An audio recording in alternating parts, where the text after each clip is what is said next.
Hello there, everybody. It's me, Garrett Kidney, the co-host of You've Got to Be Kidding Me on the Voices of Wrestling Podcasting Network. And I am Liam Jones, my full name, and I'm also a part of the Voices of Wrestling Podcasting Network as a co-host for You've Got to Be Kidding Me. We are a TNA history podcast that covers TNA 1 month at a time. We cover all the drama, all the matches, all the Vince Russo nonsense you could ever want in your life. Have you heard of TNA? I bet you have, but would it be funnier if two people made jokes over it the whole time? Probably. So if that sounds like fun to you, check it out on this very Voices of Wrestling Podcasting Network, and Liam will do bits and whatnot. Hello everyone, my name is Taylor. And I'm Kelly. And we are the co-hosts of Jumping Bomb Audio, the podcast all about Joshi Pro Wrestling here on the Voices of Wrestling Podcast Network. Every other Monday, we are with you talking about the biggest news in Joshi, along with show reviews, previews, and much, much more. So if you're new to Joshi or you've been a longtime fan, this is the show for you. We've got something for everyone here. So check us out, Jumping Bomb Audio.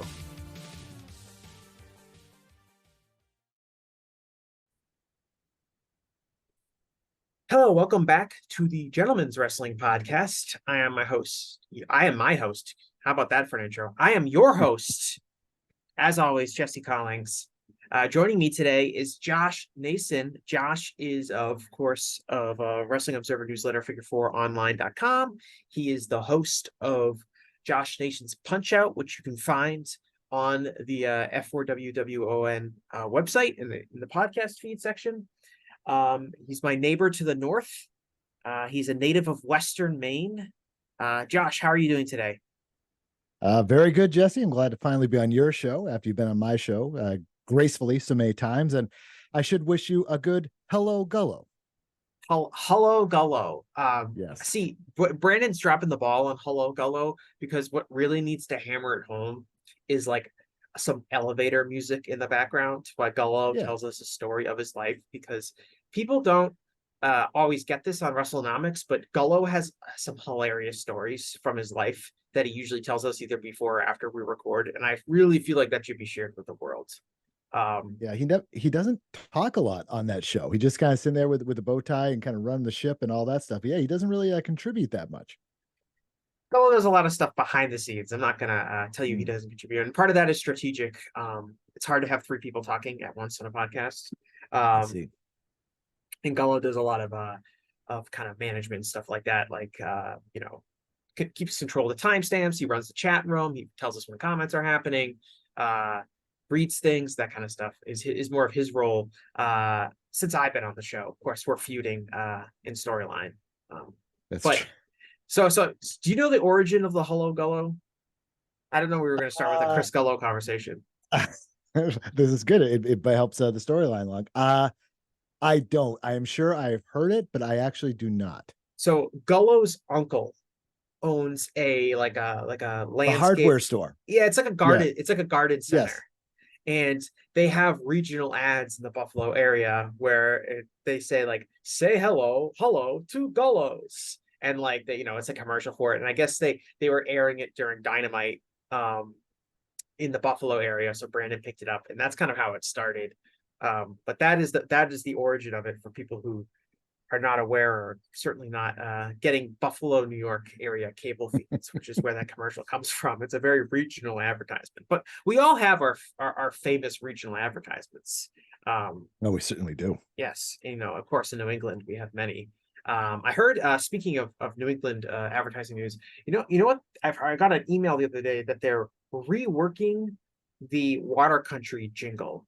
Are you familiar with the Water Country jingle? I know I've heard it, but it is not coming to mind. Are you going to sing it for me right now? Well, it's when the sun is blazing and the summer is hot. Water Country is a very cool spot. That's how it goes. Yeah. Are you in a band? No, I'm not. I'm musically gifted, despite my incredible singing of the Water Country theme song. Anyway, they're reworking it, and I was like, who was asking for a reworking of the Water Country jingle? It is iconic. Okay, this is terrible audio for anyone outside of the 95 Beltway.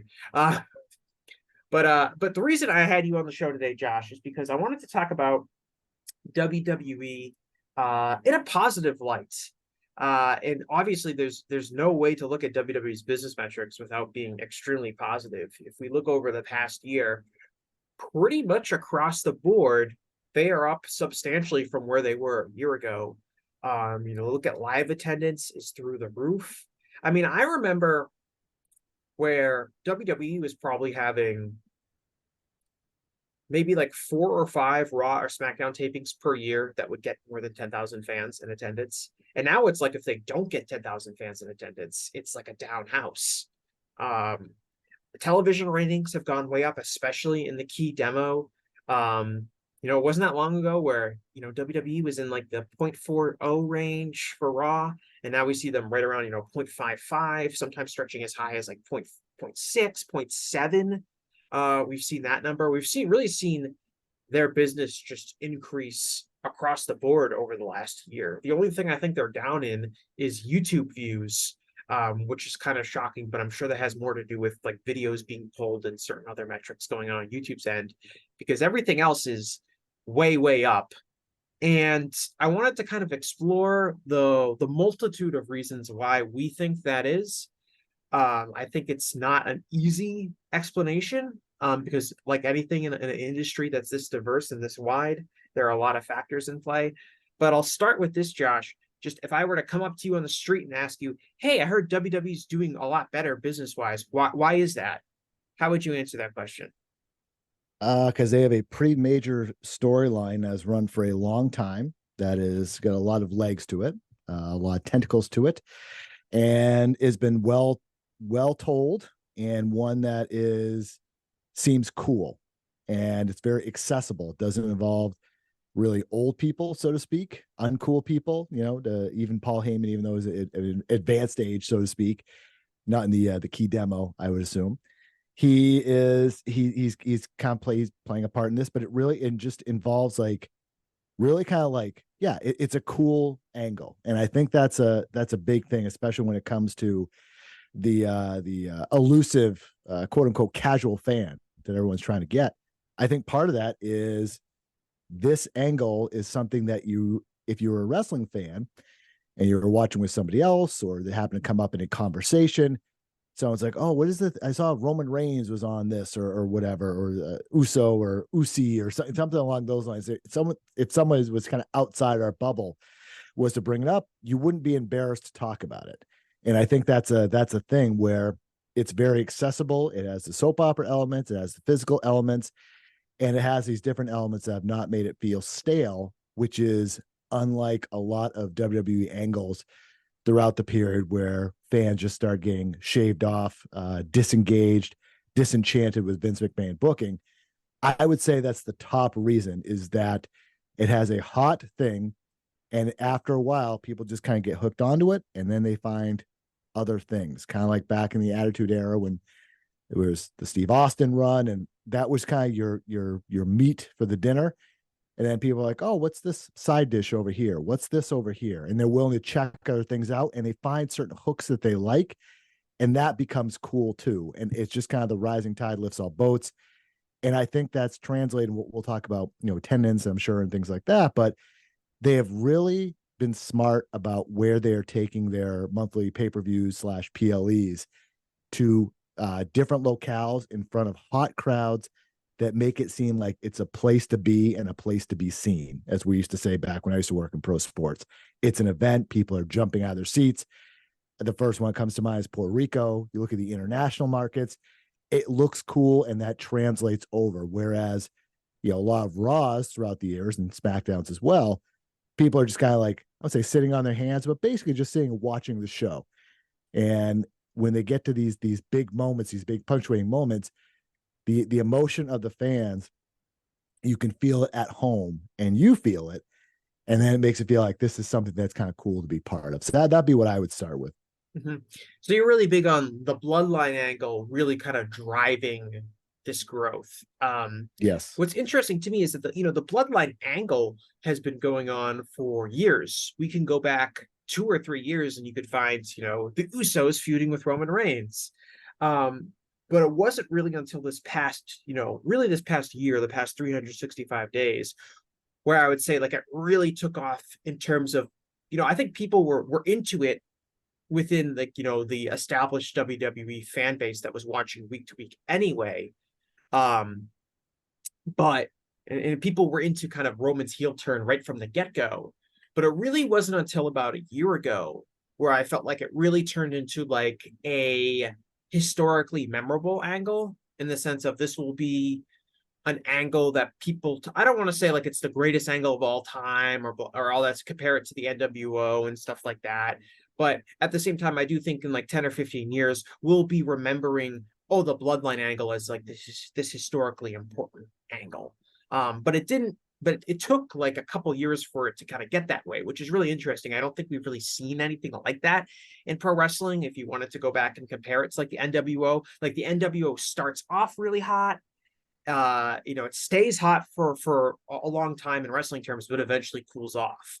I mean, by the time the NWO had been done and beaten to death as an angle, the Bloodline angle was really taking off, 2.5 years into it, which I find kind of fascinating. Yeah, so there's a few things with that. One, there's been multi-year angles run before, but TV was a lot different. I think of the famous one, obviously the Hogan Savage from WrestleMania 4 through WrestleMania 5. I mean, that was a year long, but there wasn't hours and hours of TV to fill. So in this era, I would agree with you that these long storylines, which Vince McMahon has been kind of adverse to throughout the years, and especially during I would say the decline in interest in the company before this run. So yeah, I mean, it's the thing that really stands out, as you were talking about that, is think about some of these angles that we've seen in WWE through the past, few years. Say before this, from like, I don't know, 2017 through 2020, 2017 through 2020, right? Or 2015, whatever you want to say there. What angles do you remember that have been kind of top, quote unquote, top angles that have left everyone elevated afterward? I can't think of that many. I'm sure there may be one or two, maybe, but ones that like this, where Roman Reigns, the centerpiece, is coming off bigger as a result of this to me.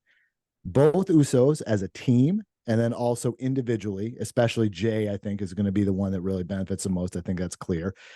He comes off as a bigger star. Kevin Owens, Sami Zayn, I think those guys, their profiles have increased through this as well. And even things like, with Cody Rhodes, as much as I disliked him not winning the title, I think that run and I think the alliance kind of leading into some of these shows with Cody and Sami Zayn and Kevin Owens, I love seeing that, because that reminds me again when I was growing up, where babyfaces aligned. It was babyfaces versus heels. Babyfaces have friends, an important thing that is elusive from WWE during certain periods of time.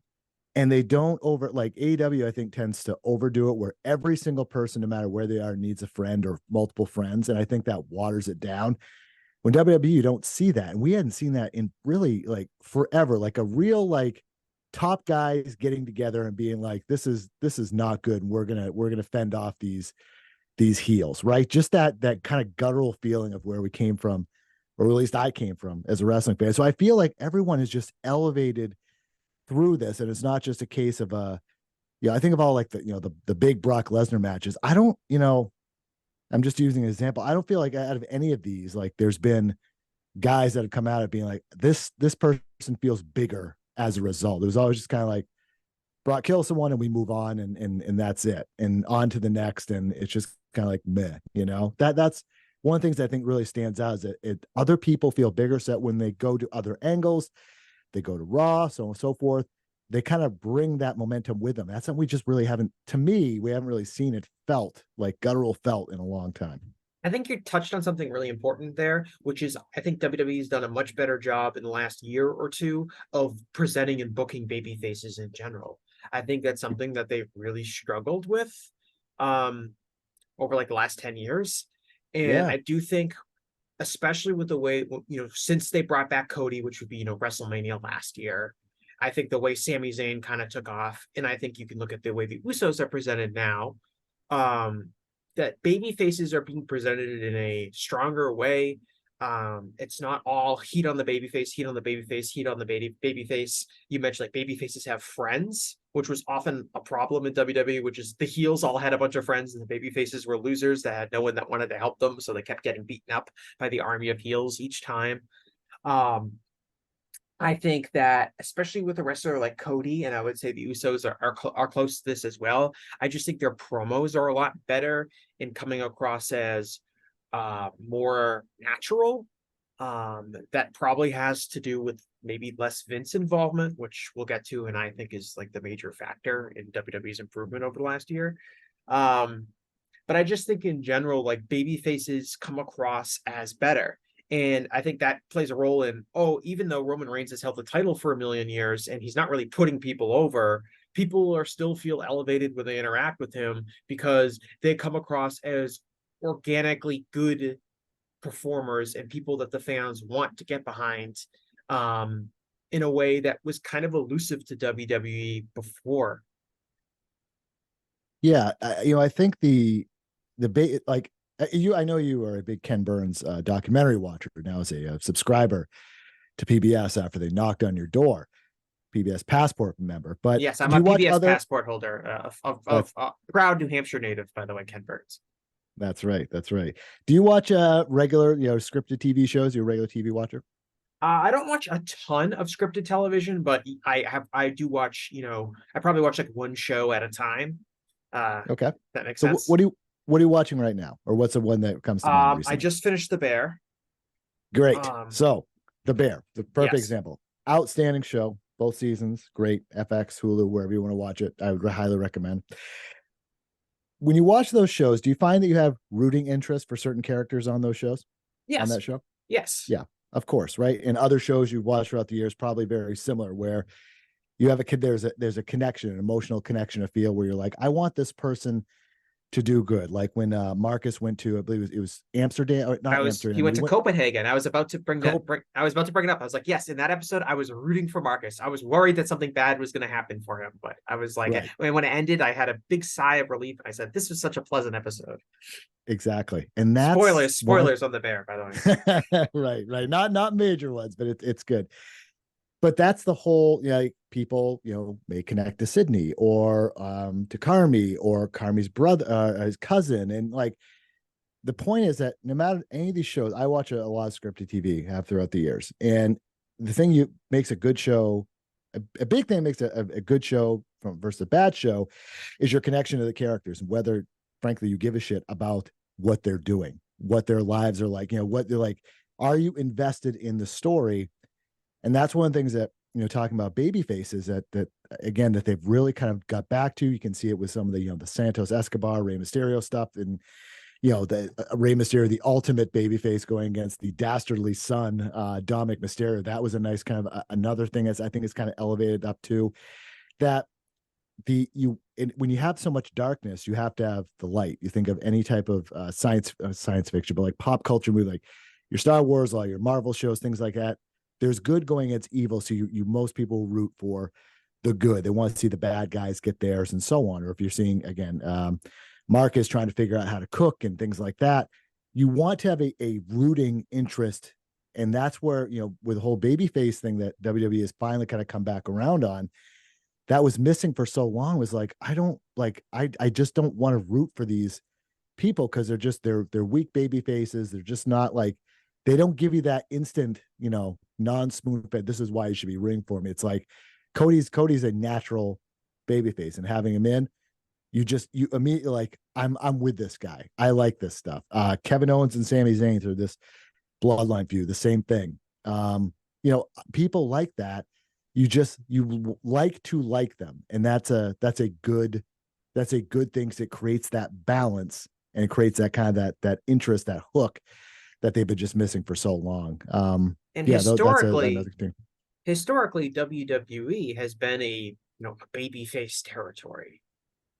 Like that is how the company look at their most successful periods in wrestlers. You can go back to you can go even before Bruno Sammartino. It's like Argentina Rocca and stuff, people like that. But look at Bruno Sammartino, look at Bob Backlund, look at Hulk Hogan, look at Bret Hart, look at Steve Austin. If we go back to the Attitude Era, this was always like a big notable thing to me. Especially, you know, when they were so obsessed with just heat every week, was that like if you were to watch a Raw in 1998, the general plot of Raw is Steve Austin is the popular babyface. Vince McMahon organized some kind of scheme or plots to negatively impact Steve Austin. Maybe he wanted to beat him for the title. Maybe he wanted to just beat him up. But the end of pretty much every episode was Steve Austin figures it out and gives Vince McMahon a Stone Cold Stunner. That's not sometimes, you know, every once in a while McMahon would end up victorious for the week. But for the most part, every episode was built around here's the good guy, here's the bad guy. The bad guy, you know, puts pressure on the good guy, but the good guy overcomes the end and everyone goes home happy. And that was kind of like the standard for WWE's most successful period of time. It wasn't until like only like, you know, the last decade or so where it became a lot more like, you know, the babyface is going to finally get a big win after like 9 months of struggle, which like there's some logic to the sense of we're going to beat the babyface, and then eventually they're going to get a big win, which is kind of what happened to Daniel Bryan. That was like kind of the method that ended up happening for him. And there's a method to that in the sense of, you know, that will make fans want it so bad. We won't deliver. And then when we finally deliver, it will be huge. But realistically, what happens is it becomes very hard as a babyface to maintain that kind of momentum when you're getting your ass kicked each week. What makes it easier is if you're coming out on top and being protected in the booking. And I think WWE has done a much better job protecting those baby faces in their booking in a week-to-week basis. So there's more of a rewarding factor, even though Roman Reigns has been champion the entire time. And I do think that the Roman Reigns aspect is interesting because I also think Roman Reigns is, it's kind of varied depending on who he's wrestling. But like Roman Reigns is, you know, obviously the biggest heel in the company, but he's also kind of the biggest babyface too. He's the most popular wrestler, which is more of like it's more of a role that exists in modern wrestling that maybe didn't exist in the past, where fans are not as aligned to like the morality of their wrestlers. They don't know if it's good, or they don't really side with who's good or who's evil. They go side with who's interesting. And Roman has been the most interesting wrestler for most WWE fans. Certainly the way he's presented. He comes across as like the most complex character in a lot of ways. He's had the entire company built around him for the past decade. And so fans are also, you know, he's over with the fans kind of in the way that a babyface is, even while he is being presented as a heel. Yeah, I would agree with that. He's I think you nailed it when you said interesting. He's interesting, right? Even in this kind of tweener role that he's in, he's cool. He's interesting. He's worth paying attention to because there's now levels and layers to the character, you know, understand more of the backstory, and just he is far more interesting than when they were trying to make him John Cena 2.0 and be like, okay, we're just going to hand the baton to somebody else and we're going to force this until people are like just going to accept it. Now they naturally accept it. And John Cena's character was not interesting. Like after a while, he was not right. It just became like the same old thing. And even like, you know, I was always big, like, you know, change up the look from time to time, try something different. And that was, you know, the big call forever. And this was again during kind of a real big, to me, a creative lull with WWE was everyone's wanted him to be heel, right? They wanted that satisfaction of just seeing the good guy turn just once because it would make him more interesting. I think ultimately that word is the most important one when it comes to a Reigns, or, you know, and Austin was interesting. The Rock was interesting. There was even, you know, guys like Mick Foley. There was something there which like, oh, this is different. And with Reigns, it just wasn't different. It felt like this is the guy we're going to give you, like it or not. And I think with Cena, like Cena's character wasn't interesting, but Cena like has like a special level of charisma and personality that Roman just never had. Roman needed to be presented in a different way to, I think, harness his talents, which happened when he turned heel and, you know, developed the tribal chief character and the kind of aesthetic that goes along with that. He couldn't just be like John Cena, hey fans, everyone have a good time tonight, because Cena is really like uniquely talented in that way. He can go out and cut a 15-minute promo in front of a hostile crowd when he's supposed to be babyface, and if not turn the crowd, at least get them to stop taunting him and to be invested in what he's going to say. And they try to shoehorn Roman Reigns into that role, but Reigns had different skills.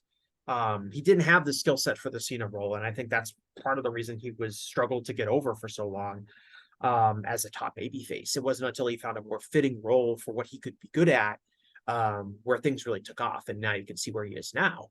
I would love at someday a feature, long feature. I don't know if it's book worthy, but this whole a real look inside this whole storyline, like where it was created, how much Paul Heyman had influence on it, who was really the main drivers behind the creative, were there turns that they took where they're like, we don't know, where the ones are like, we didn't decide to take that maybe they would like to try again. Kind of where I'd love this, a long form podcast series, not produced by WWE, which I don't think we'll ever get, but just who are kind of the parents of this, and who really kind of ushered this kid of a storyline, so to speak, storyline along to being a full-grown adult. I'm fascinated by this guy. I think by assumption, well, Heyman has to be involved. I'm sure he is, but I'm sure there's other creative forces in line. I'd love to know what ideas has Roman come up with? There's stuff that the Usos came up with, or how involved was Paul Levesque? Was McMahon involved to that extent? Because this does not feel like a real McMahon storyline, because it's actually good, And I've just would love to get an understanding of the contributors to all this along the way, and who kind of really just added gasoline to this fire and made it even better. And pitfalls they avoid along the way. Josh, if the NWO has taught us anything, for the next 20 or 30 years, there'll be a million people taking credit for it. Whether or not they were involved or not. It's like how I think there's like 100 different people that have claimed that they came up with the idea of Bill Goldberg's winning streak. That's true. Right. I don't know if we'll ever get a straight answer on kind of the creative process. I gotta put the disclaimer out here. I don't like the Bloodline storyline. I think it's really boring, and it's been lasting for way too long. And I actually don't think that there's been a lot of creative effort put into it, given that it's been on weekly TV for 3 straight years. It feels like they've been telling basically the same story for the entire time, with some brief blips, particularly when Sami Zayn was getting over, and things attention kind of shifted more towards him, which I think made it more interesting. But I'm being objective here, and obviously the storyline is hugely successful, and so I'm kind of separating my personal opinion on the storyline, which I am not a particularly huge fan of, and I actually think its influence has been damaging to pro wrestling to an extent as far as what I like to see, but clearly it's successful, and that's why I wanted to do this podcast. And I wanted to do it with you, Josh, because I knew you were a fan of it, and I didn't want to just turn this into I grumble about the Bloodline storyline, because that's not really what I find interesting. I find interesting is kind of what has happened in WWE over the last year. Yeah. No, I can completely see that. And I think that's a good thing about this industry, and the art that it is possible for people to not agree and not be like, oh, this is so terrible, you're a shill for this and blah blah blah. It's like, this is the whole thing is, and when you talk to indie promoters and the really good ones, they are always like, we want to present a smorgasbord of different stuff, a variety of different stuff, a buffet, where people that don't like this don't have to wait long, because we'll have this coming up or this coming up, and it's a variance, it's palate cleansers, it's different things. And it's okay. It's okay. And it's okay if people don't like women wrestling. It's okay if people don't like blood and guts type stuff. It's okay if they don't like the Bloodline. There's other things for them where they're like, as long as it's not completely insulting their intelligence, or it's just like, oh, this is so awful. There's something else that they can find. And I think with, one of the things with WWE is it feels like there is a lot of kind of different things. And, granted, this isn't, they aren't A+ every single week. Raw is still 3 hours. And I'm sure, I'm not a regular Raw watcher every single week. But just kind of hearing from people I respect and know, it's back to the, wow, this show is really boring. It's a slog to get through it. It's not entertainment. But you look at the numbers are still strong, and SmackDown seems to be the one that is continuing to power through. And we'll see how this turn. I mean, WWE could in Nick Khan and crew could have not landed in a better spot if they dream this up. The fact that there's a contract writer strike. Oh, the writer strike. Yeah, there's a writer strike, so they're bulletproof there, because with a writer strike and the producer and the actor strike, TV is going to be affected for at least probably the next year, depending on when this gets done, because it's not like all of a sudden production picks up the next day, everyone's just outside and ready to go in the sets. All the stuff is in development. There's just a whole thing. WWE just keeps on going. Do you mean to tell me that WWE is not a union shop? Yeah, I guess not. It's weird how that works. Yeah, right. Seth Rollins sympathies are with the strikers, but he's glad he's not a union. Well, that is such a weird take, but I like the thing. Look, no one licks those boots better than Seth Rollins. The thing I still don't understand why WWE is not done. I do, but I don't. Is why are they still not covering and taking care of travel for talent, lodging, travel? Like it is.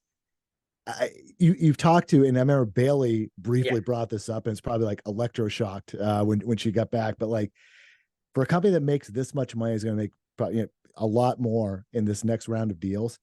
This is like a no-brainer, just to take care of your talent and say you don't have to do this anymore because you are professional freaking entertainers. You know what I mean? It doesn't make any sense, and people outside the industry hear this think it is ludicrous. Do you think that Brad Pitt is going to go on set? They're going to make him drive from place to place if there's different locations, or like professional athletes, you got to find your way here. This is kind of part of like the team atmosphere. Is the company takes more control over it because they can ensure people are going to get there, and they have more control over it. And again, they have leverage in terms of flight discounts and travel. It's like there's a way to do it, and to have the town be like, it's up to you.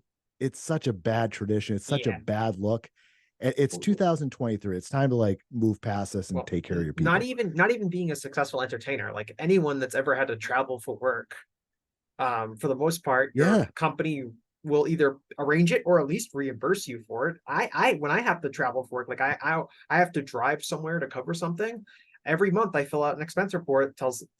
They pay me, they reimburse my gas and I work for a bad company. Doesn't treat its employees particularly well. But yeah, I know that's one of those things that comes across as being absurd. But to get back on topic a little bit, I wanted to mention, like, well, in terms of like my personal opinion on it, like, to me it comes down to just being like honest, and being like fair in my analysis. And nothing is more annoying to me when like people argue about, like, I like AEW and I like AEW style, and it's annoying to me where people that don't like AEW style will make an argument that like AEW style isn't working, that no one wants to tune in and watch this stuff, there's too many lucha guys flying around, this kind of thing, whatever people's personal preferences are for wrestling, and they allow that to put them into a position where they're making absurd, factually untrue arguments about the financial success of something. So if I'm going to be fair in analysis, I can say I don't really like the Bloodline angle, but clearly it's doing well for business. Clearly it's a huge success, and clearly, while it does not align with my personal tastes, it has really struck a chord in WWE's entire creative over the last year, has really struck a chord with the WWE fan base, and has gotten a lot more of their fans to become weekly watchers of their programming, and to pay for tickets. And it'd be foolish and untruthful to say the Bloodline stinks, it's a terrible angle, that they should end it, they should break it up, because they shouldn't, because it's clearly working for them. And that's just part about being fair and honest. And I also, at the same time, some people will just say, oh, because it's doing business well, that means it's good, which those are two separate things. I can give my own opinion on something while also acknowledging the broader business implications of it. I guess it's sometimes a line people struggle to walk, but I think it's part of being in this space and being able to separate your personal tastes with like business analysis. Yeah. Yeah, and I agree. I think some of the some of the business metrics, and looking back at the financials that were released on Wednesday as we record this on Thursday. One of the things that stands out obviously to me is the live event attendance, and obviously the revenue is up. But a big thing about revenue is people are like, oh, the revenue's up, and AEW, they talk about that, and the gate's so much higher than a year ago. That's because ticket prices are higher. That's like a big reason for it. But the actual attendance itself, look at WWE compared year over year. They held 6 more events this last quarter than the year over year before. And it was 55 domestic, 4 international, and their domestic attendance was they had 53 ticket events. They had less people or less shows. Average domestic attendance was just under 10,000, 9,900. Compared to the year before, they had 6 less events, and it was around 6,800. So granted, there are less events, so that average can rise. But still, I mean, you look at some of these. I think was it Survivor Series that went on sale in Orlando, I think it was, and that automatically sold out. Strong numbers. You look at with WrestleTix for various Raws and SmackDowns. I mean, they're doing well, so that indicates for Raw and SmackDown and the PLEs, people are really interested, and also that's also translating over to NXT when they've seen a nice renaissance with having more main roster talent down. Whether that kind of muddies what they're supposed to be, I don't think WWE cares right now, but people are definitely there. Even if they're not into the Bloodline story, they're going to these shows and they're interested in something on the show in that buffet that they're like, I gotta go see this live. And that's that I look at those numbers and it's like that's a big benefit, and that's something showing that people are going. And I was thinking that the other day, at some point this popularity is going to start decreasing. I mean, everything has an apex and everything has a decline. I don't know when the decline is going to happen. They're obviously pretty strong now, but I'm curious how they manage that decline if it comes in a couple of years, where we're at that point in the wrestling world and the world in general. But at some point, they are going to start coming down. That's just how kind of these things work. Yeah, and I think I think the big thing for me, if I were to answer the original question, which is why is WWE so much more popular over the past year, what I think the thing that I come down to is, Vince McMahon, a year ago, Vince McMahon resigns, steps down from all his capacities in WWE. It's publicly announced, it's publicly acknowledged. Triple H is there cutting a promo on an episode of Raw. It is Triple H is now the creative head of WWE. Vince McMahon is retired. That's the public line. That's the perception of everyone, that Vince McMahon is no longer involved with the company. And that was the case for several months. And then, Vince worked his way back into the company, and now he's more powerful than ever. But formally, at least, still, Triple H is in charge of the creative process. And I think that is a huge reason why this company is doing so much better from a business perspective. And the reason they're doing so much better from a business perspective is not necessarily that Triple H is better at creative than Vince McMahon, because I think he is. But I think the big thing is just the optimism that comes with Vince McMahon is no longer being in charge and Triple H is in charge. And the fans generally like Triple H. He had the reputation from NXT. They think Triple H can do a good job. And so immediately you had a lot more optimism for the product. You had a lot more people who had maybe become disillusioned with WWE getting back into the product, saying, oh, it's going to be different now. I'm going to check it out. Even though I think the product isn't that much different, there are obviously some significant changes, like we discussed, like the babyfaces being presented better. But the product's not like radically different than it was, a few years ago. But I think the idea that Triple H is in charge, fans feel good about the product. Fans feel like if they get invested in somebody, the company is going to reward them by paying it off. They've given them enough things like the Bloodline angle, like Sami Zayn getting over, like the way that Cody has been presented, that they are now kind of rallying behind other new people. I think LA Knight is a significant one, in that people are getting organically over, which used to happen all the time about 10 to 12 years ago. I'm sure you'll remember Zack Ryder. People remember when like Dolph Ziggler was really over. Even you can go back and look at like when Rob Van Dam got really over in the mid 2000s. Edge kind of in the same way, going back even further. WWE always had these mid-carders kind of getting organically over and then eventually pushed at a higher level.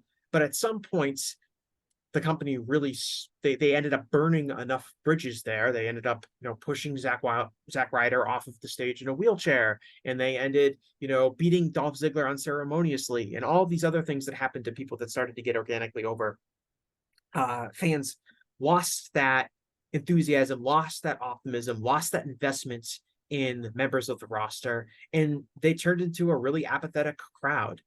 And I think it's a huge difference now that the crowd is so much more energized and they're behind a bunch of different people on the roster. Yeah, the Bloodline and Roman Reigns and the Usos and people like Cody are really over, but other people are starting to get really over too and getting big reactions from the crowd.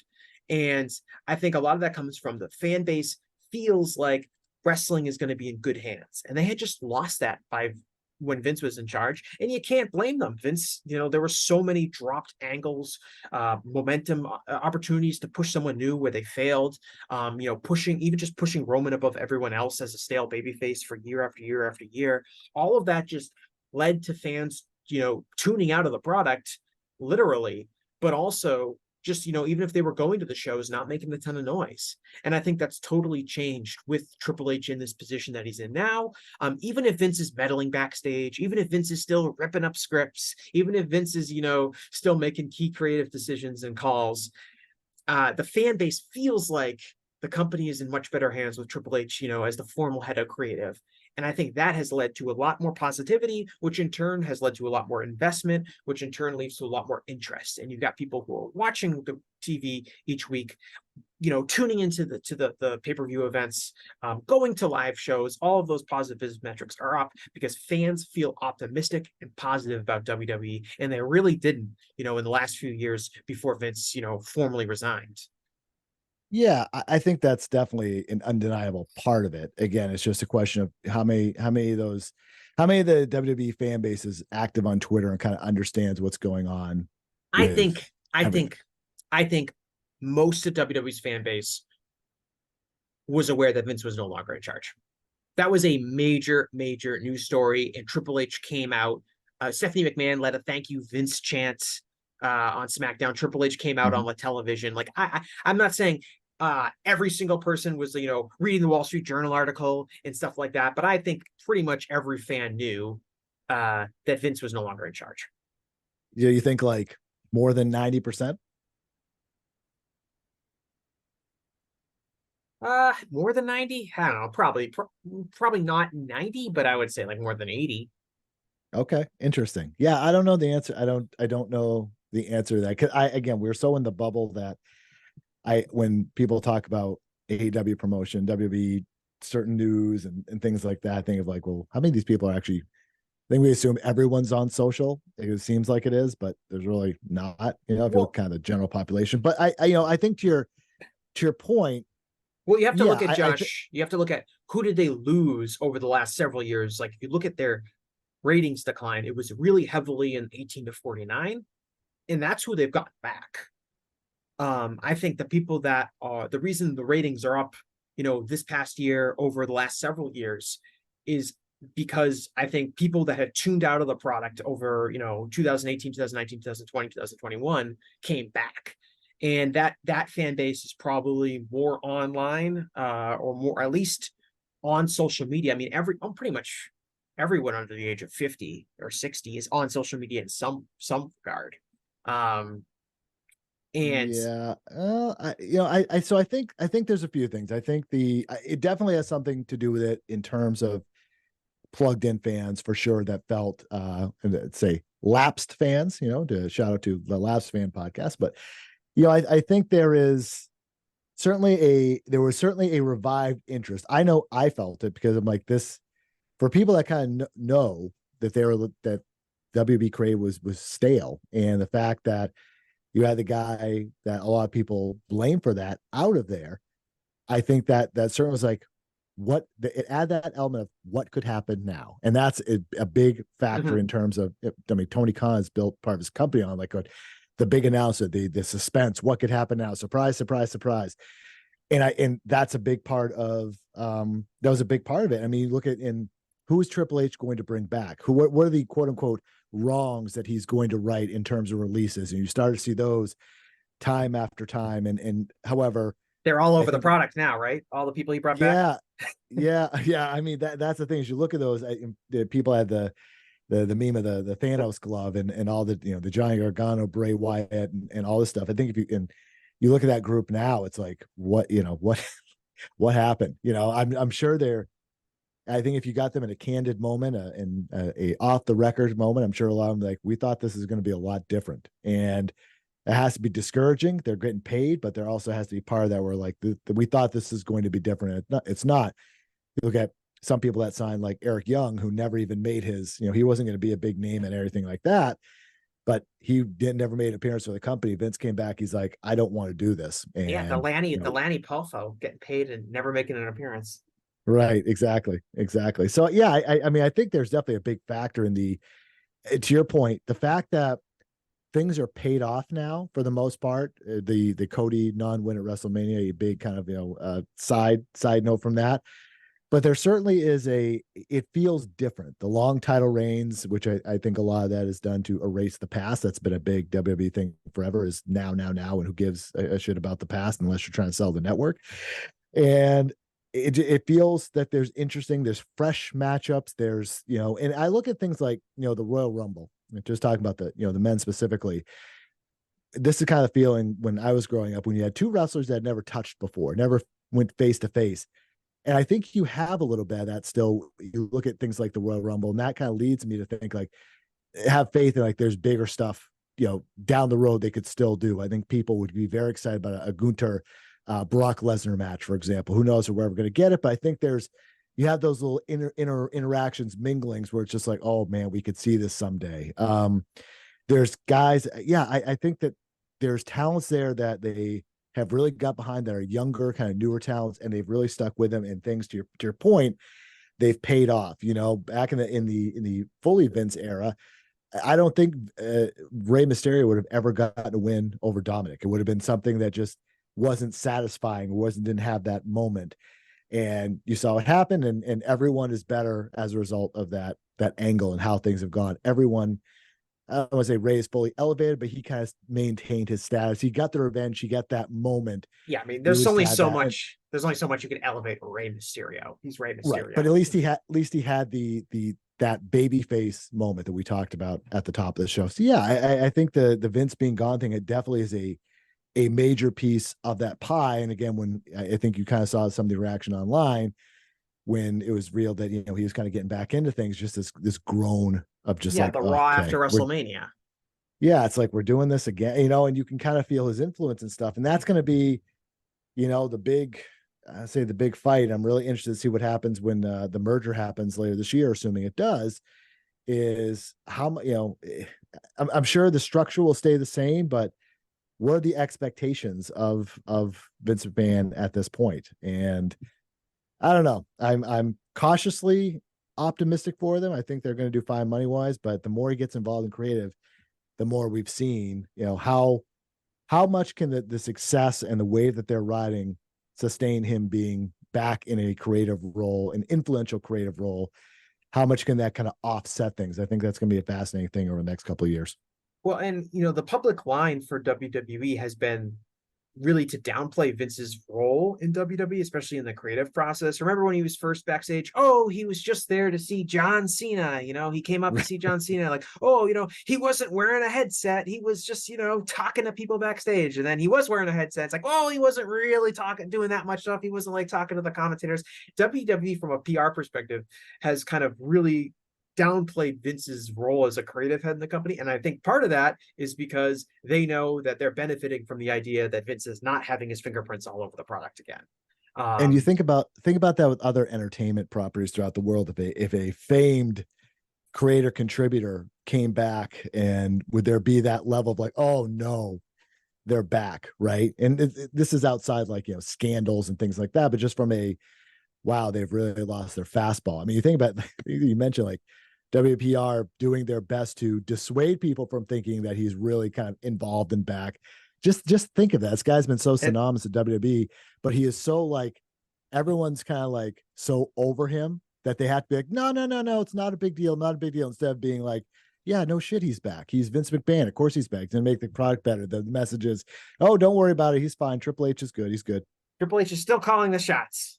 Yeah, don't you worry. Yeah, and I think that shows to me like they're aware that they're, if we talk about business being up, part of, again, that part of that is the optics, and part of that is the idea that it's the Triple H is in charge and the fans are into it. And WWE has done enough things right over the last year, like we said, fixing kind of how baby faces are presented, being consistent with the Bloodline story, paying things off more, that fans, even if there's a reason to doubt that Vince isn't totally gone, the product is at least good enough for fans to feel like the product is improved, whether or not Vince is directly involved or not, or he's only involved a little bit, or he's only giving Triple H a few notes as opposed to ripping up the script or things like that.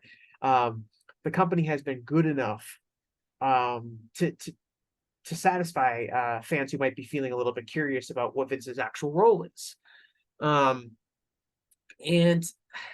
I think you mentioned something earlier when you were talking about the Bloodline, which I think is really important, which is the people who are featured in the Bloodline, with the exception of Paul Heyman, we're not relying on nostalgia and stars who are on a part-time basis or past their prime or things like that, which for so long when WWE was looking to pop business, looking for someone to main event WrestleMania, they turn to your part-time nostalgia legends, whether it was someone like Brock Lesnar, who's more of a part-timer and less nostalgia, but Goldberg and The Undertaker and Triple H and, getting The Rock to come back, and, Steve Austin wrestling at WrestleMania, and all of that stuff. And that was for so long kind of how WWE relied on popping business for a short period of time. And it's really notable to me that they've found a sustainable angle, and it's not relying on the past, and it's not relying on attitude era nostalgia. It's relying on wrestlers who are, I believe, all in their 30s, all very much in their physical prime, and all for the most part on the programming each week. I know Roman's kind of here and there, but it's not relying on a wrestler who got over 30 years ago to carry business. And I think that's really important. And it kind of proves a lot of previous thoughts false, that you needed to have nostalgia acts to get over. These guys are raising business more than ever. And it's being done with guys who are, in their prime and not relying on nostalgia. Yeah, I think it's a great point. There has not been the need to have a Hulk Hogan and Ric Flair here and Roman Reigns comes out to intimidate them, or have like Shawn Michaels do another not needed DX reunion and have Reigns and in the Bloodline just kind of take them out or something. There's no need for that. It's like the cards that we have in our hand are the ones that we're going to play with. We don't need to pull off the deck again. And I think that's another like subliminal, if you want to say it, like thing where you don't have to go to John Cena. You don't have to go to a star from the past to get the heat that you may be looking for, kind of like a twist or a turn. You do it when it makes sense, and you do it like, for example, like and I keep going back to that Puerto Rico show with Backlash. When they used Savio Vega, it wasn't like a forced inclusion. The way they fed him into that whole thing, it felt natural, and the people went crazy for it. And they didn't try to embarrass him. They didn't try to do anything like that. The way they worked him in, it just worked. And yeah, they have not need to, in order to boost Roman up, they have not needed to sacrifice Attitude Era legends or intimidate Sergeant Slaughter. Some of these guys that the dozens that are always around these reunion shows that they do every now and again. And it's been a refreshing thing that we have not had to have a Goldberg get brought back just for the sake of doing it. And yeah, it's been a nice change, and that is to me that shows the health of an organization where you again, you play with the cards that are in your hand. You assembled these for a reason, and you don't have to keep going outside and be like, this isn't good enough, because that just tells your talent, or at least a percentage of your talent, like, we're not good enough. They don't see us as good enough to be featured or to be mingling in this. And that's, it's one of my my issues with AEW is when you constantly are bringing in new talent, you don't give people kind of a chance to get to see what's in their hand, so to speak. It's like you need a real stable group so people can get to grow with them, in the maturity of a company. And that's something that WWE has really got away from. And I think that's a good thing, where when a Steve Austin comes back like he did, it fits. It's not a square peg in a round hole, okay, we're just going to do this again in a couple months. Well, and it's way more sustainable to be able to, whether it's making your own talent or signing wrestlers or whoever, that wrestlers that are in their athletic primes that can work, once a week, is way more sustainable when those people are your biggest drawing cards, as opposed to relying on someone who's only going to wrestle a match a year. And part of that is, the Attitude Era guys really hit their physical expiration dates. The Undertaker can't wrestle anymore. Triple H can't wrestle anymore. You can't rely on those guys, having a big match a year to pop WrestleMania or something like that. You needed to find new talent, and it's so much better. And a few things is, you mentioned, like, telling the current wrestlers you're not good enough. I mean, the fans, it would tell the fans themselves that, because they would all, when they brought back Bill Goldberg, or when Brock Lesnar comes out, or when The Undertaker comes out, WWE always treated those people like the biggest stars possible. And, that's a good thing, but it was a huge contrast to the current stars that they did have, who they did not present nearly as well. And it was a really negative perception to the fans, because the fans already naturally see a Bill Goldberg or a Triple H or The Undertaker as a bigger star than the current stars that exist now. So when they're presented like such big stars, it just hammers home the belief that the older guys are better, the newer guys are not as good. Wrestling used to be better. WWE used to be better. I don't really want to watch it each week now because the current product is bad. I just want to live in my nostalgia bubble. And now that you have guys that come across as, big stars and are protected as such, and are current modern wrestlers, contemporary wrestlers, that is a huge benefit.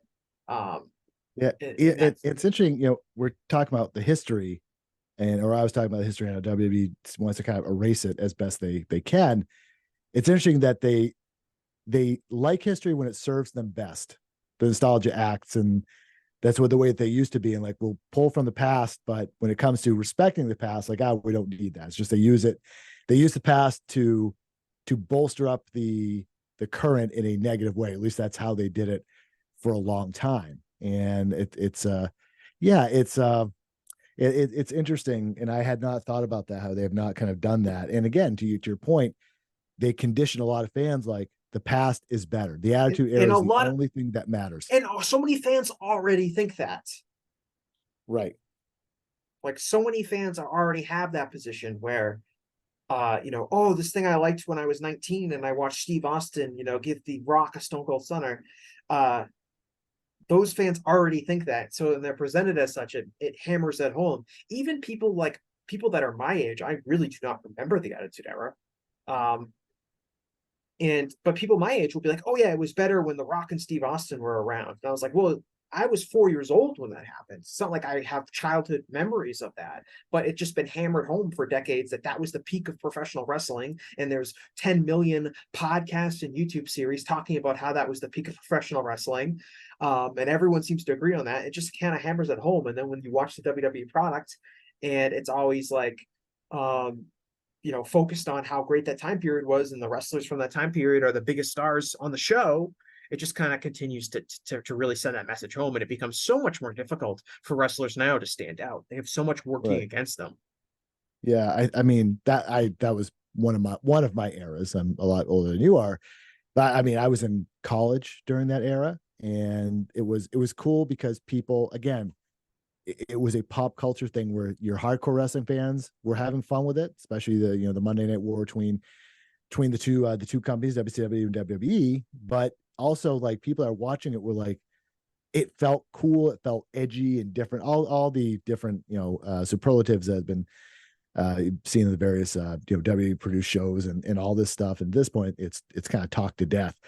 But yeah, I mean, it was fun. But there was fun in the 80s. There was fun spots in the 90s, depending on what people, despite what people should say or do say rather about some of the 90s stuff. I mean, in any era, you can find pockets of stuff that meant something to you, just for the collective outside the wrestling bubble. That Attitude Era brought them in because it was different and new and fresh. And I mean, those TV numbers will never, ever, ever get back to that level of how many people were watching Raw and Nitro during the time. It was fun because you felt like it was a communal thing. You were part of something. And now every form of entertainment is struggling with a communal aspect. That way, when you do have those moments, it makes it feel better. Our culture is totally different than it was in the late 90s. Hugely different. Yeah. Like, and our monoculture is dead. There's not going to be a TV show was as big as the biggest shows in like the late 90s. There's not going to be a sitcom that's going to be as ubiquitous as Seinfeld was. And so like, obviously, like, even though, and the revenues are high for wrestling, the idea of like, we're not going to have 8 million people tuning into Monday Night Raw. It'd be great if there were. It'd be great for WWE if there were, but just that stuff doesn't happen on television anymore. Just our culture is more fractured and different like that. So I think some people, when they're like, oh, well, they'll never reach the heights of the Attitude Era again. And it's like, what's interesting is I was talking, this is kind of a side point, but I was talking to somebody at a live event, and they were talking about how big the Attitude Era was. And they were like, I used to be able to go to the gas station and I would see WCW merchandise being sold at the gas station. That's being mainstream. Like, that's how big it was. And I was like, oh, that's kind of interesting. And then like next week I was at 7-Eleven and they were selling WWE merchandise at 7-Eleven. Which is, yeah. I don't use that as a barometer of what is popular or not, but I just thought that was interesting. This person had kind of put this memory up on a pedestal of how popular wrestling was. And I was like, I feel like the merchandising is more prominent now than it was, in the past. Maybe you don't see as many wrestling shirts out in public, but yeah. At that same gas station, the person probably had to walk in to actually pay for it, versus now you can actually just use an app, prepay for it, and you don't have to interact with anybody. Life just changes. That's the thing. Everyone's interests are so splintered now. There's, as you mentioned, there's no monoculture anymore. That, yeah, when people kind of compare those, oh, it's never going to be that way.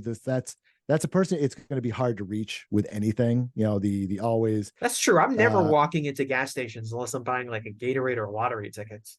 Right. Yeah. I mean, that's everything is different. So Tony Soprano say to Paulie one day in one of the episodes that remember when is the lowest form of conversation. And Tony, if people remember that episode in the last season, that's not always the case. But then when people they say it in a spirited dismissal of the current product, and it's not like it used to be. It's like, okay, what nothing is like it used to be. Everything is, from movies to TV, everything in life is different. And if you keep holding on the way things used to be, you're going to miss a lot of cool stuff. And that's, again, an unfortunate thing about this really dumb online wrestling war is with all these different people saying that the other product sucks so much, they're missing some good stuff. And you can like both companies, you can like any companies, whatever you want, but to dismiss it without watching it, I guarantee people would like stuff on the other show and vice versa. They just have to be just like, you don't have to defend a wall. Nobody cares. Like, everyone's good. Like, just like, calm down a bit, people, calm down. Yeah. So in terms of WWE's like growth in its fan base, like, do you think over the last year, WWE has created a lot of new fans, like people who never watched wrestling ever before have gotten into the product over the past year? Boy, that's a tough question. I think maybe the numbers would suggest yes, right? Like, in theory, there's a lot more people watching, so a lot of those people must be new fans. I think saying just strictly in viewership or demo for me, sure, both is fine. Yeah. So I think there's for demos, I think there's people that maybe they're kids that finally kind of came. Like, if you look at 18 to 34, I think there are some kids that may have just kind of come along and aged into that demo, and maybe that's bumping up something just kind of hit again, the cool factor and so on. I don't know if the kids are watching WWE in colleges. I doubt they're hanging around a Friday night watching SmackDown, but stranger things have happened. And I think probably along the way that there's been some stuff that's accessible where people are watching, maybe caught stuff on YouTube or TikTok clip or however kind of younger people connect with pop culture these days and find things. Or maybe it's kind of led them down the path of, oh, I want to check this out. I mean, how much are they watching? Are they committing hours and hours and hours on end? I doubt it, but it's I mean, they'd have to create, I think, new fans along the way, especially, when they cross over in different, types of media and things like that. Who knows what kind of that connection point is? It's so hard for me to kind of understand that. But I think definitely it's probably a good amount of new fans that have been created. Because I think WWE in culture, in any type of pop culture, you're always kind of creating new fans. It just depends on how people access. And I think they've done a good job of being a pretty accessible, colorful a product that people can find, whether they don't have cable or regular TV. There's ways to find it. And especially if one of their friends says, oh, this is awesome, you should check this out. And that's, again, I keep flipping the AEW side that I don't, and maybe we could talk about this and whatever. I think AEW is not, I don't think they make it themselves very accessible to new non-wrestling fans. I think they like to stay within a certain kind of bubble, so to speak. And I think WWE, just by obviously the branding and their history, and I think just the way that they make their game, their sport, their product rather, more accessible than the competition does, so to speak, to the extent that AEW is competition. Yeah, I don't know if they're really creating new fans. I think the growth is coming from fans who had kind of stopped watching regularly or stopped attending live shows and coming back to the product because there's a lot more momentum behind it, which is different than as opposed to we created a bunch of new fans. I think, especially if you look at what fans they lost over the last few years and what fans they've gained, and the fact that they're in the same demographic makes me think that, and that's different. I think a really often kind of thing that's kind of taken for granted as the truth, but it's really not, is that whatever the average viewers are each week, which it could be Raw, SmackDown, Dynamite, Collision, doesn't matter. We kind of assume that is roughly how many of fans there are that are invested and willing to watch. There's 1.8 million fans who watch Raw each week. That's roughly how many fans are invested in watching Monday Night Raw. And that's not true at all. There's the audience is much larger than that. Just you have to convince those people, that audience, to tune in each week by offering something that is interesting for them, something that's going to make them, pause whatever plans they might have to make an appointment to sit down and be in front of the TV at 8:00 on Monday nights to watch Raw. And I think the product grabbing people better and grabbing fans who, despite what anyone else wants to say, fans who genuinely want to like WWE, want to like pro wrestling, have been turned away by WWE over the past several years because of different creative decisions and things like that, but genuinely want to like this thing that they grew up liking. WWE's done a better job making the weekly content more exciting and making it feel like they got to tune in each week. I think that's what the Bloodline's greatest strength is, in the sense of feels like even though the storyline is going very slow, the idea is there's going to be something new each week. Roman Reigns is going to confront this guy. There's going to be the trial of the tribal chief. There's going to be the showdown later. They do something. Rules of engagement. Right. There's going to be a contract signing, whatever branding you want to use for it. But you want to see each week, and that's a story people are invested in, and people are like, all right, I've got to watch SmackDown this week. And I just don't think that existed, a year or two ago. And I think that's getting people more into the product. There are other things like Peacock has, had a huge growth in subscriptions. I think they're in like twice as many homes as they were like a year or two ago when WWE first launched on Peacock. And that makes it so people who were maybe, who weren't not WWE Network subscribers, there are maybe not regular WWE TV watchers, maybe they watched WrestleMania, maybe they watched another, pay-per-view event that they saw on the streaming network while they're watching something else on Peacock. and they liked it, like you said, the especially with like you mentioned the Puerto Rico show, but you can talk about like Money in the Bank in London, even WrestleMania and some of these other shows have had really good atmospheres. Yep. Elimination Chamber, right? Oh yeah, Elimination Chamber, great example. What was better than that? The atmosphere of that Elimination Chamber, especially for the main event. It makes the product seem exciting, thrilling, interesting, and people who are maybe sampling it because they also happen to have a Peacock subscription and now they have access to this major, pay-per-view event. They say, oh man, that was really good. Maybe I'll check out Raw next Monday if I'm around or something like that. And that is, I think, making a big difference as well. Just having that kind of, infrastructural access to the product. And that's why I think like if AEW were to get on HBO Max, it would be hugely beneficial because there are a lot more people with Max subscriptions than there are Peacock subscriptions. And that would allow the AEW pay-per-view events, which are mostly excellence, to reach a much wider audience than selling them on pay-per-view does, which, obviously limits it because it's limiting you to people that you convince to spend $50 on. Yeah. Yeah. That is going to be a fascinating part of the next AEW rights deal is how Max is incorporated. Cause I think it has to be in some point. I'm kind of like ready for them to start getting going on some of these next developments. Like I just posted a story today. Some Tony Khan interview that he did with PW Insider, and basically he said that his quote unquote dream is that AEW content ends up on Max. I mean, we're 4 years or so into this run, and again, there's still, unless you buy the pay-per-view or had bought it in the past, there's no way to go back and watch like the very first Full Gear or the very first Revolution or All Out or things like that. Like you can't really go back and watch domestically, and we can't go back. There's and no watch. legal way to watch. Like, right. I was like, oh man, Revolution 2020, that was so great, and it's like, I can't watch it because, there's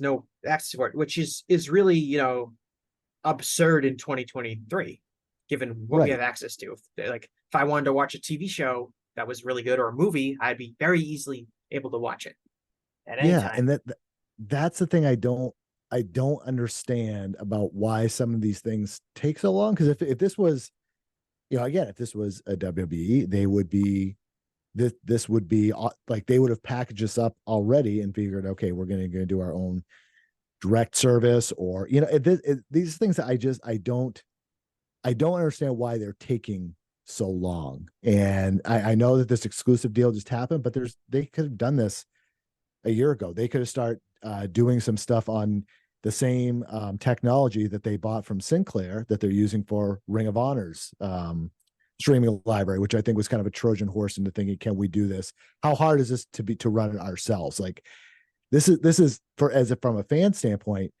again, look at accessibility and so on. Like it's they've made it hard to kind of be like, oh, I want to go back to the beginning.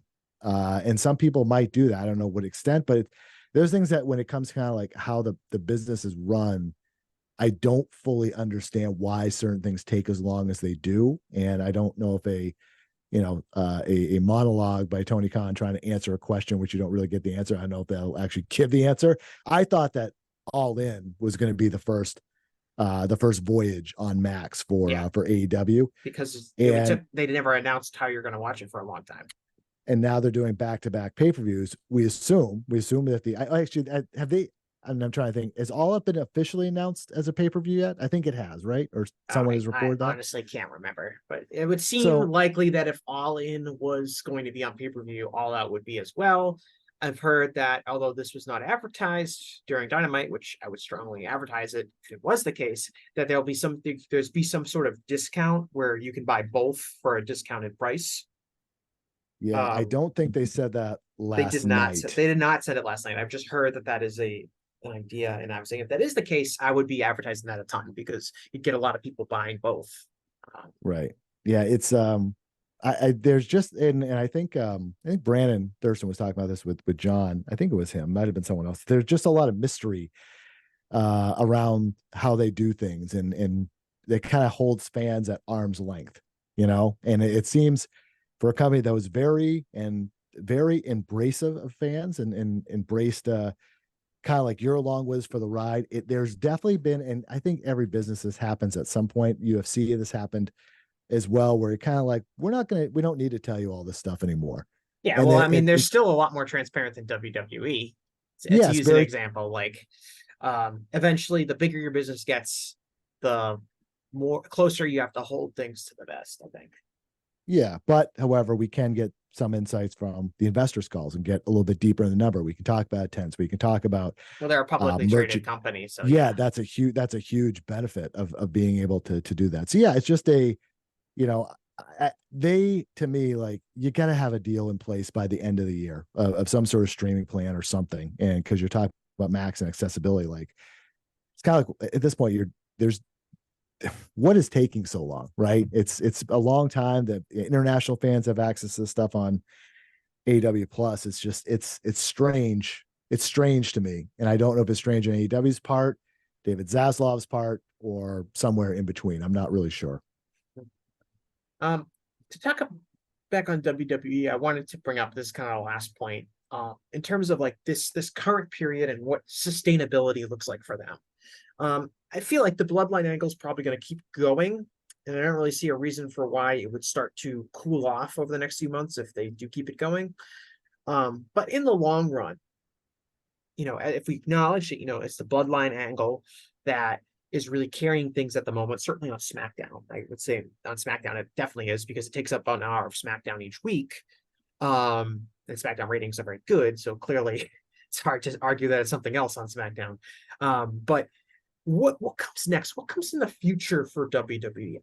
My questions for them are still, I have one question, perhaps one semi-answer. My first question is, I don't really like their talent evaluation ability. I've never liked it. And I'm not sure who on WWE that's like under the age of 30, especially on the male side, really stands out to me as a future top star, someone that can be built around the way that they built around Roman Reigns, or built around Cody Rhodes or Sami Zayn or someone like that.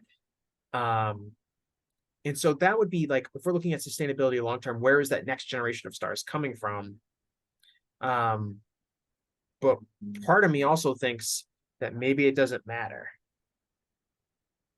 Maybe they are so hot right now and they have so much credibility with their fan base that they can kind of push anyone in the way that they are able to present wrestlers, that anyone can kind of get over to a degree. And that even if someone is flawed from a performance standpoint, they can still turn into a big star if kind of the way they're presented is correct. I think like Dominic Mysterio is like a big example of this. I think Dominic is really, really untalented, but he's been presented in a way that, despite the fact that he can't really talk and he certainly can't wrestle very well, and he doesn't have a good body, he doesn't have a ton of charisma, he has turned into a positive business moving asset for WWE. And all of that comes down to his presentation and fans buying into his character. And can they continue to do that even if they don't necessarily have the most talented roster of performers? So, yeah, this is where at some point, kind of take a step back. So when Roman was the only champion, again, your upward motion again is he's kind of like focused on this bloodline thing for so long, it kind of affected that ability for other guys to, and focus on the men, is kind of stunted that upward growth in terms of the goal of wrestling in kind of our minds, and comes to characters, is I want to be the champion. And so the fact that they focus so much on the secondary titles, I think, has been a big benefit, especially with the Intercontinental title. But one of the things that they have to do is, in kind of like how you make more stars, you have to create more of these pursuit stories and championship stories and so on and so forth, and find these reasons for people to get into this conflict with another man in the squared circle. So, with Reigns at some point, and this is going, the storyline is going to reach its max, and he's going to have to lose the title. It could be against Jey Uso. I think that's a possibility. But you don't want to oversell where it's, and I thought that point was going to be with Cody. You have to kind of decide, okay, who's going to be the next guy up, the next pursuer. I think, with Rollins and the world heavyweight title, I think we're a ways away from that really having a level of meaning that is, that people actually, care about. Like, this is a title we want to focus on, and so on and so forth. I mean, that Roman Reigns, to beat him, that's like that's your apex mountain right there. So in some of these other stories, it's just a question of interesting storylines and actually creative and so on, being like, these are people that think about long-term planning. Like, we think we can elevate in a year. Like, where do they, if you would ask Triple H, what scene do you see Dominic Mysterio in a year from now? He's not going to say this publicly, but do they think they want him in the world title scene in a year? Is it a heel or babyface? Do you where does Seth Rollins fit in a year from now? Kind of at the same level. Gunter, do you want is his world title approach coming? Do you want to build to something big with him? If so, how do you get there? It's that long-term planning that's going to help really kind of, again, pay off some of these things along the way, where you can look back like, oh, here's the breadcrumb trail of where we're kind of looking. And that's the stuff that I think make fans feel good, is they invest the time and is actually worth it along the way. With Cody, I think paying that off at some point would be great. I don't know if it's going to be, say, at WrestleMania next year or something like that, but with these top guys and the top pursuits, it just depends on really like where do they think the biggest payoffs are, and what do they want them to be. I have faith that they have more long-term planning than they did before, but also with the creative hope is that you don't overstay the welcome. I know, your thoughts about the Bloodline story, hold those off to the side, but like, there's a point where people are going to be like, even the most ardent fans are going to be like, okay, like, we're good. Like, I need some sort of variance here. I need Roman to be in a feud with somebody else, or the Usos to kind of move on to something else. I don't know when that's going to be, but that's having them not overstay their welcome on this angle is going to be key. I think they've done a pretty good job with it. I mean, the numbers are kind of proving that out. But again, we talked about this whole show about the cards and the, kind of up and down the roster, paying some things off and so on. I think it's just finding interesting things and stuff that is going to provide that everything for everyone approach. And how do they, how far can they sustain this is really going to depend on their desire to continue to do interesting stuff, take chances, and again, kind of find those hot crowds and just keep things going. Because again, it's going to dip at some point. They have to be ready to make the choice and do it. Be the go back to New England thing, the Bill Belichick approach of used to be, where you cut a guy a year early, you don't cut him a year late.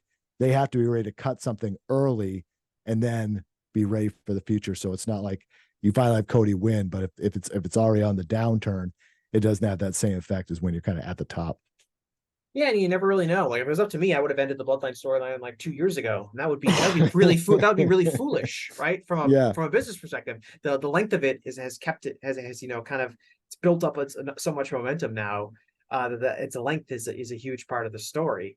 And I know, like, if the idea is like, okay, we got to find the new Bloodline feud, where is that going to come from? That's going to be an interesting question to ask. I think, a huge reason the Bloodline feud works because Roman Reigns is this really compelling character in the sense of he was pushed for years and years and years as a top guy, never quite took off, was met with a lot of resistance from the fans, and kind of used that as motivation in doing a heel turn, kind of selling this character where he's secretly very insecure because he knows deep down he's kind of a failure, which has kind of ebbed and flowed as far as how much they paid attention to that over the course of the Bloodline. It was very evident, early when he had the Hell in a Cell match against the Uso and things like that. Has been less prevalent as of late, but Roman, you can't just redo the Bloodline because Roman Reigns is a character that had like 10 years worth of booking investment put into him. You're not just going to have that another person's in a similar position on that roster. So you can't really recreate the Bloodline, but can you find other angles, new ideas, and characters that the fans are going to gravitate towards and respond to? That's a big question, but I also think that they have so much positive momentum right now with their own fans that it becomes so much easier to get stuff over, which is really the goal, right? They have fans are trusting of the product again. So fans are, well, now you start teasing an angle and fans start kind of getting interested in it. It doesn't necessarily have to be literature for the ages. It doesn't necessarily have to be a 3 or 4 year storyline. But when you have that kind of credibility with your own fan base, which WWE has largely regained, it opens up a lot more opportunities. Yeah, it's listening to the fans and trying to stay ahead of the trends and just kind of just listen. I think that's a big thing. And so many fans for so long felt like they weren't being heard. And I think now they kind of, I would expect, at least I'd say over the last year, they feel they're being heard more often. And I'm sure there's some examples, I'm sure, that people are like, I don't know if that's the case or not, but it's I think, yeah, it's just listening to your audience, because they're going to tell you where to go, and you have to be willing to say, we need to make a pivot here. And that for the Vince McMahon era, there was no pivots for the most part. It was steamroll ahead no matter what. We know what's best. And sometimes your fans actually kind of know what's best. I know it's really hard for people to the top to hear that, but that's how companies really grow and stay. And again, go back to the Attitude Era.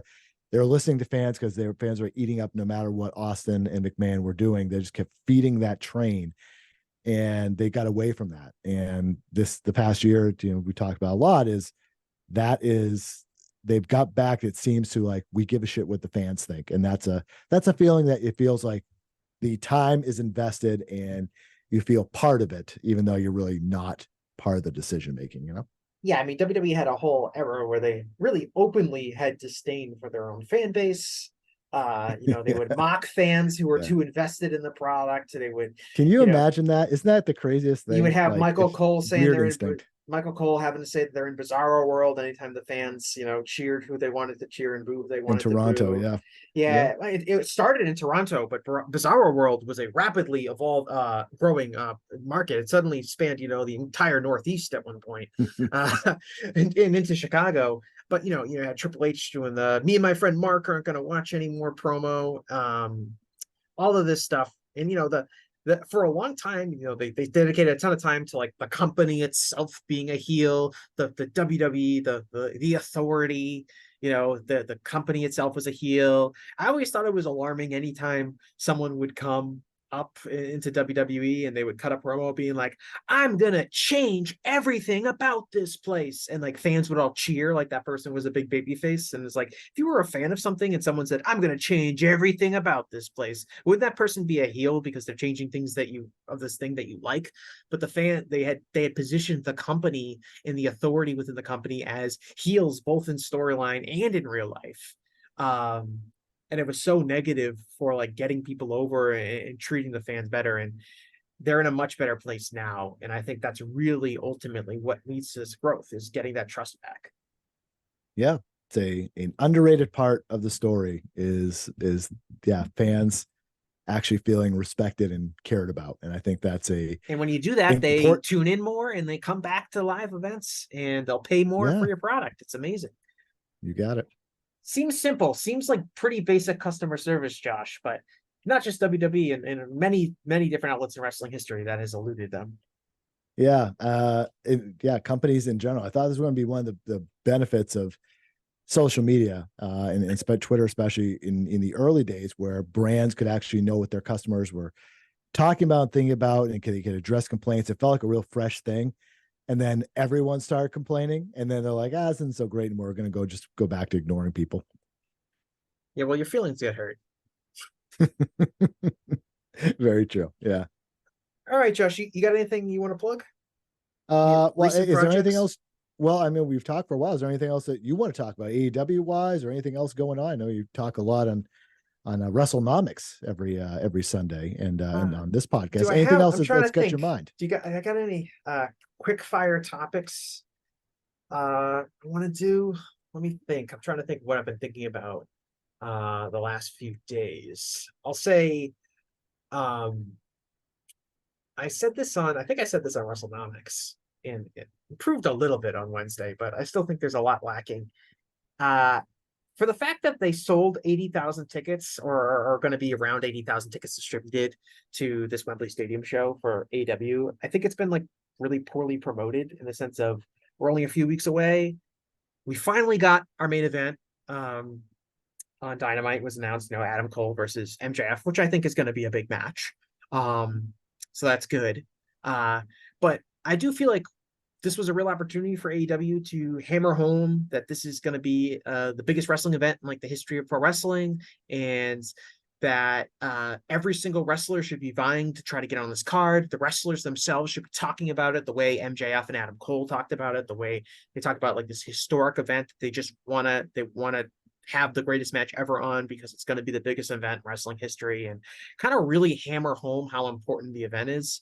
I think it's something WWE has historically done extremely well, especially regarding WrestleMania, where people talk about WrestleMania for the 3 months leading up to WrestleMania every year, and it really sets WrestleMania apart as this major event.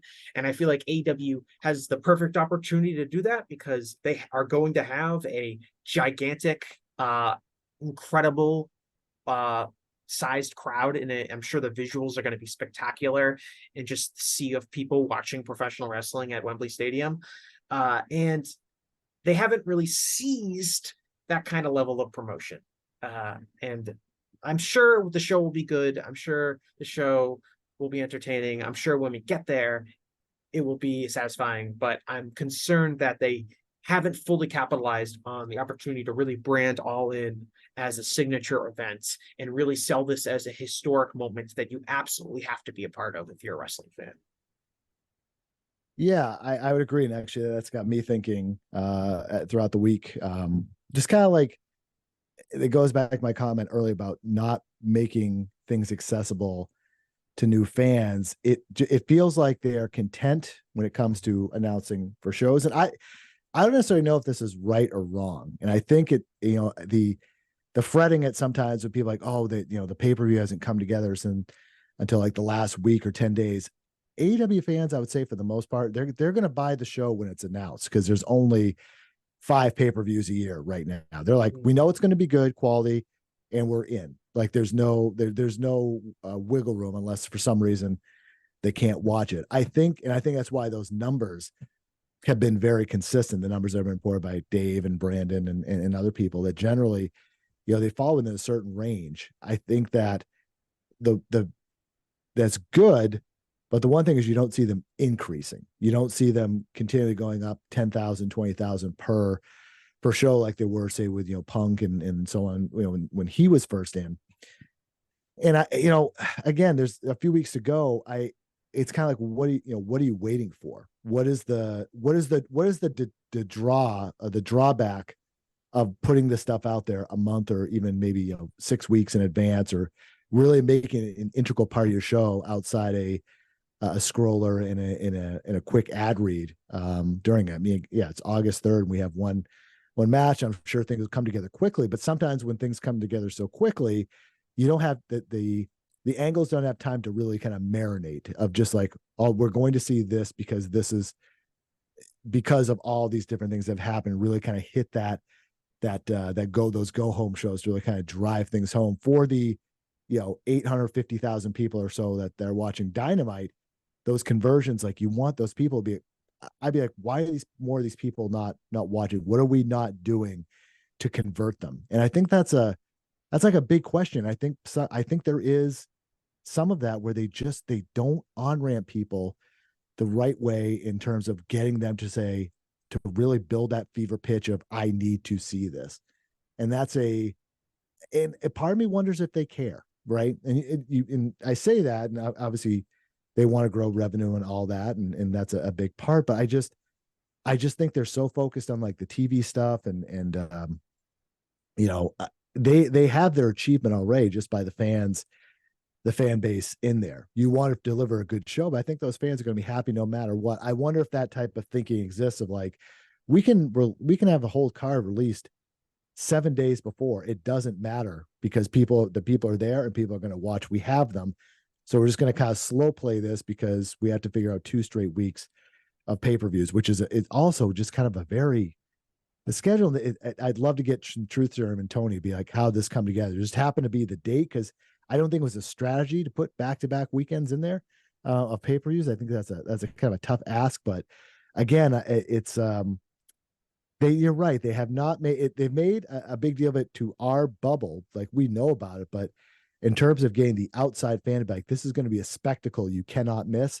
They haven't done that yet, and it's surprising. Well, this is their first shot at really doing this. They are doing a lot of media this week in Wembley State, in London, locally. I know Jeff Jarrett was there. I know Paul White has been over in London doing media for it. Paul White and Jeff Jarrett. I mean, well, Paul White is a hugely well-known wrestler, though. Yes, so I agree. Yeah. His value really to AEW. I know he's not like on the product all the time, but his value to AEW is he can pop on talk shows and local events and talk about, we're coming to London.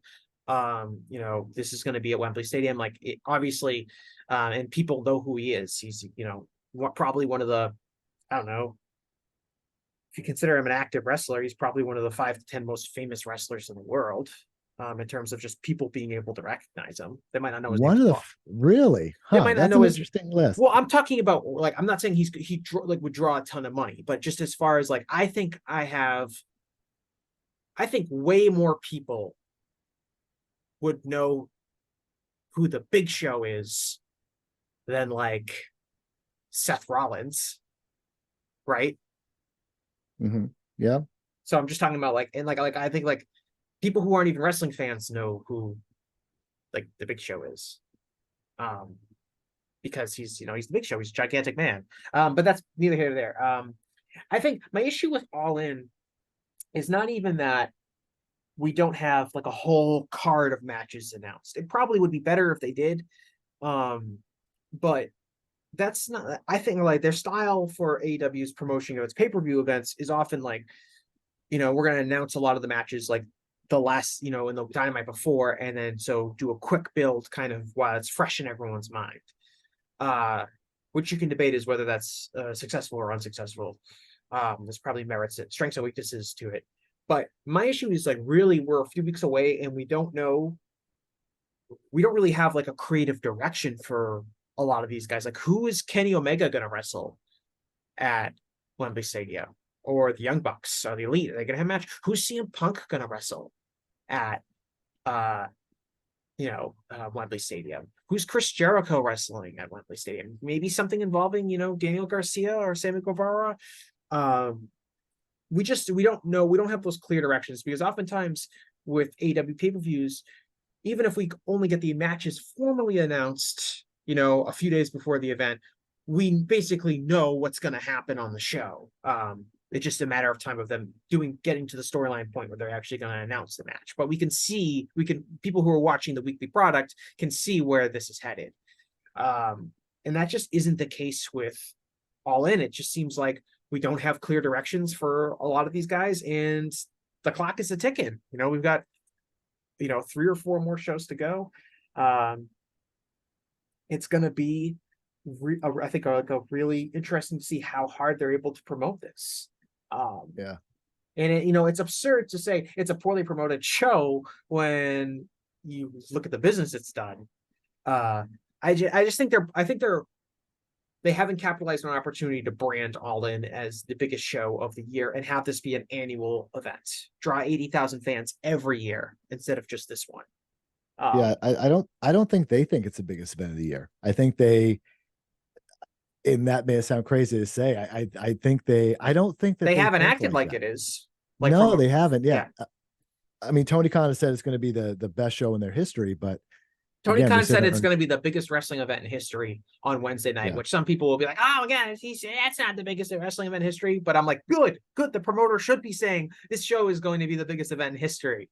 And it's not without credibility. They're probably going to end up with, the largest paid audience or in history. So it's not like a crazy, there's some validity to it, but he's a promoter. He should be making it seem like this is going to be bigger than any WrestleMania ever. It's going to be bigger than any AEW event in history, any WCW event. It's going to be 80,000 plus fans at Wembley Stadium for their UK debut. It should be treated like that. I wonder. Yeah. I mean, to your point, it's not out there as it should be like, because you're going to see X versus X and X versus X. I think I think we're going to get a second match announced by Collision, whether it's a FTR challenge of the Young Bucks if they want to do a big match there, if it's a something to do with the Punk Starks thing, or I think we're going to get at least one more out of this weekend. But I mean, we have to have, I think it's got to be substantial work done here in the next weeks in terms of let's get some stuff to people to look forward to, and how it fits, how it flows into All Out is fascinating as well. I think that's actually, I think that's like, I think that's really going to be interesting to watch. I think they could have the opportunity to do some really cool stuff. they can. I mean, the scheduling is probably less than ideal, like you said. Like, I don't really know if that would be why they chose to do pay-per-views at back-to-back weeks, but it will be a very interesting experiment to see how that is juggled. What happens on All In that will bleed into All Out? Will it kind of be this seamless transition between the two shows? Can you do a major angle at All In and then run it back at All Out like a week later? How will that impact business? I think all that's very fascinating. Yeah, I think that's definitely going to play into the MJF Cole thing, whether Cole does a turn at All In that leads to All Out. If MJF does, I think they're going to go back to back with matches between those guys with some sort of, the hook is going to be whatever happens at All In, and then the full payoff maybe at All Out or something. I think there's something there, but yeah, you have a lot of that, and that allows them to be like, look, our build to All Out was this pay-per-view we did 7 days prior, and we'll see how that turns out. But it's I'm a month from now. This Tuesday in Texas. That's right. Yeah. A month from now, where that'll be really interesting to kind of look back on if they were able to land the plane or not. We'll see. Yeah. All right, Josh, I really want to thank you for coming on the show today. Is there anything, did you already plug your stuff, or dude? No, I kicked over you for more questions. Yeah. So I'm a contributor for WrestlingObserver.com. You can check us out, obviously. You know that. I think my listeners are familiar with the Wrestling Observer. I'd say so. I would say so. And you can check me out at do a podcast for them, Josh Nason's Punch Out. And I do that a couple times a month with interesting guests and so on. The last person I talked to was Ben Goldstein, who is the former editor-in-chief of Cage Potato, which was an MMA website that was really kind of a big deal, kind of more of a humor-based take on MMA back in the boom period of 2005, 2006, and so on and so forth. And Ben just recently came off a run on Jeopardy as a 5-time champion. And I was fascinated by that story. I read a book about Jeopardy last year, which I thought was really fascinating. And did you read Claire McNear's book? That was the book. That was the book. Yeah.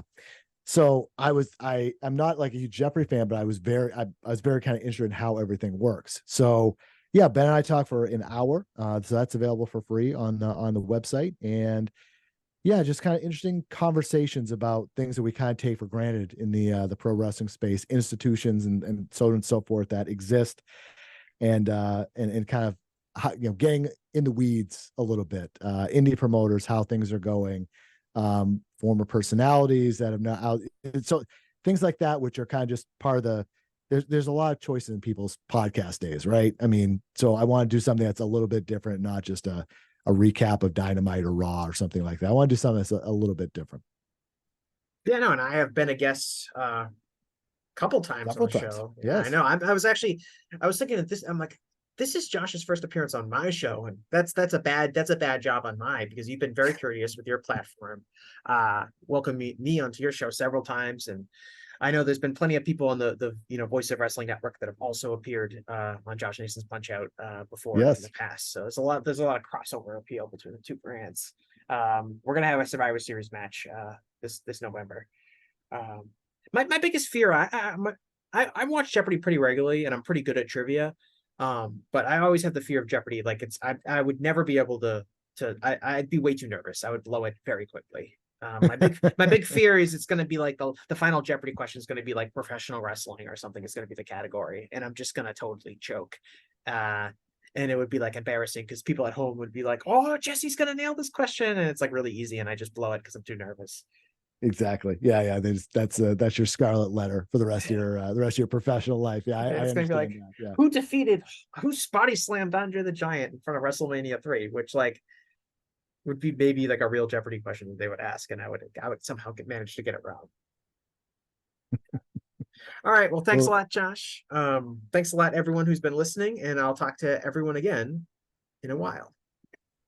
Hello there, my name's Neil David, and I'm the host of Eurograps Express, the podcast exclusively dedicated to the wrestling of Europe. If it's wrestling and it happens in Europe and it's good, we talk about it. Whether it's RevPro, Progress, WXW, Passion Pro, Pro Wrestling Chaos, Pro Wrestling North, we don't care, we talk about them all. If it's good and it's exciting, I want to share it with you. We're on the Voices of Wrestling Podcasting Network. Check us out on the feed. Check us out on Twitter at EuroGrapsEXP. And join us for chat about European wrestling and a little bit of chat about cheese. Hopefully see you there. Do you like wrestling trivia? Then check out the 5-Star Match Game, the Pro Wrestling Quiz Show. I'm Joe Gagney. In every episode, I grill 3 contestants with 5 rounds of power-packed wrestling trivia. We have over 30 evergreen episodes in the archives covering WWE, AEW, Japan, Mexico, and much, much, much, much more. Play along at home and check it out today.